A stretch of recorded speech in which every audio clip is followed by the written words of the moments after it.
विशेष जानकारी देगी। ठीक है, क्या देगी मैं? एक विशेष जानकारी देगी कि आप लोगों को एक काम करना है। क्या करना है कि अभी मैं आज या मंडे को आप लोगों को कॉपी डिस्ट्रीब्यूट करूंगी। स्कूल से आप लोग को मिल रहा है कॉपी। ठीक है, तो इस तरह की कॉपी होगी आप लोगों के पास। देख रहे हैं आप इसको? इसमें आप क्या करेंगे कि फर्स्ट पेज में आप अपना नेम वगैरह जो है, name, roll number, class, section जो भी है वो लिखो। ठीक है, लेकिन इसके बाद वाले पेज में जो आप लोग छोड़ देते हैं, इस पेज में आपको एक काम करना है। ठीक है, वो मेरे लिए नहीं, वो आपके लिए ही होगा। क्या होगा कि सबसे पहले आप अपना यहाँ पे नेम लिखेंगे। आगे फिर से, क्योंकि यहाँ तो आप लोगों ने लिख लिया, यहाँ पे नेम लिखेंगे। उसके बाद अपने पिता का नाम लिखेंगे। ठीक है, पिता का नाम लिखने के बाद आधार नंबर जरूर लिखेंगे। ठीक है, क्या लिखेंगे? Date of birth. Date of birth जानते याद है, और वो date of birth Aadhaar number से मैच करना चाहिए।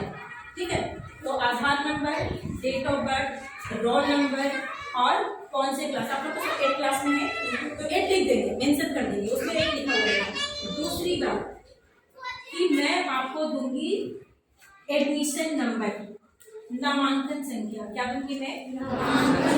नामांकन संख्या का मतलब क्या होता है कि जब आप इस विद्यालय में आपका नाम एडमिशन हुआ था, आज की बात नहीं करी, आप लोग 8 में और 7 में पहुंच चुके हैं, तो आपका एडमिशन में भी बहुत पहले हुआ है। ठीक है, 6 साल पहले, 7 साल पहले। ठीक है, या मान लीजिए आप 4 में हुआ होगा तो 4 साल पहले, ऐसे कुछ हुआ एडमिशन टाइम पहले। तो उस समय एक स्कूल में जो रजिस्टर होती है उसमें हम लोग मेंशन करते हैं नंबर। ठीक है, कि कितने नंबर पे आपका एडमिशन हो रहा है, वो नामांकन संख्या उसको बोलते हैं। क्या बोलते हैं? वो एक संख्या रहती है, हम लोग लिखते हैं 1 2 3 4 5 8 में जितना हुआ है, 6 में जितना हुआ है, जो भी क्लास में आपका एडमिशन हो रहा है, तो कितने नंबर पे आपका एडमिशन हुआ है, तो वो नामांकन संख्या।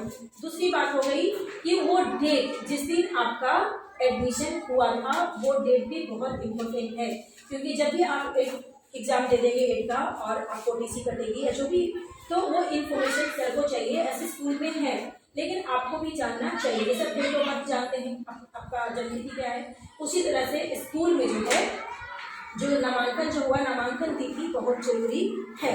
तो वो आप इसमें, इस पेज में जो मैंने जैसे बताया कि इस पेज में आप लिख लेंगे, यहाँ पे इस पेज में यहाँ पे लिख लेंगे आप, तो आपको बार बार सर से पूछने की जरूरत नहीं पड़ेगी कि सर मेरा नामांकन संख्या क्या है, एडमिशन नंबर क्या है, पूछना नहीं पड़ेगा। फिर नामांकन तिथि क्या है, जो एडमिशन का डेट, वो आपको नहीं पूछना पड़ेगा। ठीक है, दूसरी बात, अभी तक मैं आप लोगों को 2 से 3 बार बोलती हूँ कि आधार कार्ड लेके आइए। ठीक है, क्या बोली हूँ? आधार कार्ड लेकर के आइए, आधार कार्ड, आधार नंबर मुझे लिखना है। तो 2-3 बार तो मैंने आपको बुला लिया। अगर किसी भी, अब फिर मैं बोल रही हूँ कि आधार कार्ड लेके आना है, तो आधार नंबर के लिए मुझे मतलब मंगवाना पड़ता है। तो आप एक काम करेंगे कि आधार नंबर यहाँ पे रहेगा, तो आप ऑफिस ही बता देंगे कि ना मेरा आधार नंबर ये, सर कभी पूछते आधार नंबर बोले तो आधार नंबर बता देंगे कि ये मेरा आधार नंबर है। ठीक है, बार बार आपको लाने की जरूरत नहीं पड़ेगी। आधार कार्ड आपका घर पे सेफ रहेगा और इसमें नंबर जो रहेगा, लेकिन हाँ केयरफुल, एकदम सावधानी से अपना आधार नंबर को लिखेंगे। और वो आधार नंबर जब भी कोई पूछे, टीचर पूछते हैं, कोई भी घर पे भी कोई अगर काम हो उसका, क्योंकि आधार कार्ड बहुत इंपॉर्टेंट है, आधार नंबर, तो जब भी जरूरत पड़े तो आप उसको बता सकते हैं। क्योंकि मान लीजिए 4 बार 5 बार हम लोग बोलते हैं लेके आओ, इसी बीच में अगर हो गया तो उसका रिस्पॉन्सिबिलिटी कौन लेगा? बनवाना पड़ेगा, बन तो जाएगा मान लीजिए इजी वे में, लेकिन उसके लिए कुछ पैसे खर्च होंगे, आपको परेशानी का सामना करना पड़ेगा। देन बेटर है कि आप उसमें लिख लीजिए। अगर पैसे भी खर्च होता है तो वो हम लोग नहीं देंगे, फिर तो आप लोगों को करना पड़ेगा, आप परेशानी हो अलग है। इसलिए मैं बता रही कि ये काम आप कर लेंगे। तो क्या क्या आप लिखेंगे? नेम, पापा का नाम, क्लास, रोल नंबर जो भी है लिख लेंगे। उसके बाद आधार नंबर, डेट ऑफ बर्थ, लेकिन हाँ डेट ऑफ बर्थ एकदम आधार से मैच होना चाहिए। पापा का नाम जैसे लिखा हुआ आधार में वैसे ही होना चाहिए, जैसे तैसे नहीं। जैसे अभी पापा आपको लिखते हैं आधार मान लीजिए दूसरा है या दूसरे तरीके से है, तो जो आधार कार्ड में है उसी का हम लोग वैल्यू देंगे, मतलब वही वैल्यू होगा।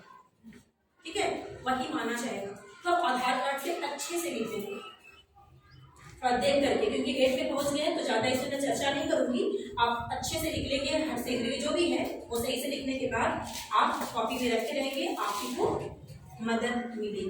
बार बार आपको आधार कार्ड लाना नहीं पड़ेगा। एक बात और जो बहुत महत्वपूर्ण है कि आपको बार बार स्कूल में ये भी मांगा जाता है कि अपना खाता नंबर दो, अकाउंट नंबर, ठीक है।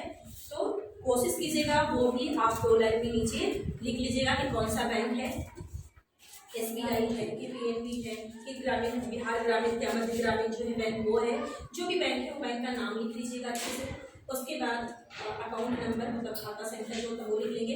IFSC कोड भी लिख लेना है, IFSC कोड लिखना बहुत जरूरी है, ठीक है। समझ में सबको आ गया?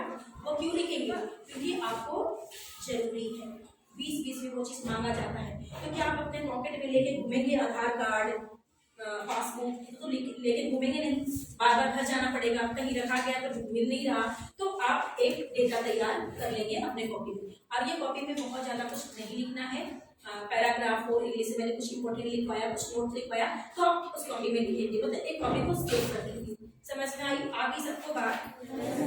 Thank you.